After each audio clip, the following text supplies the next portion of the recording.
आवाज जनतेचा, लढा सर्वसामान्य जनतेच्या न्याय व हक्कांसाठी। खिरडी गणेश टाकळी फाटा परिसरातील नागरिकांना मोठा दिलासा। कोपरगाव तालुक्यातील खिरडी गणेश टाकळी फाटा शिवारात गेल्या काही दिवसांपासून बिबट्याच्या धुमाकुळीमुळे नागरिकांमध्ये भीतीचं वातावरण निर्माण झालं होतं। 2 जीव घेतल्यानंतर नागरिकांनी आंदोलन केलं होतं। आजी माजी आमदारांनी वरिष्ठ स्तरावर पाठपुरावा केल्यानं वन विभाग ॲक्शन मोडवर आला।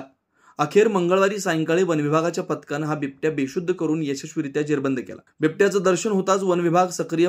मंगळवारी सकाळी स्थानिक ग्रामस्थ दादा बाबर हे आपल्या मुलाला शाळेत सोडण्यासाठी जात असताना रस्त्यालगत बिबट्या दिसला।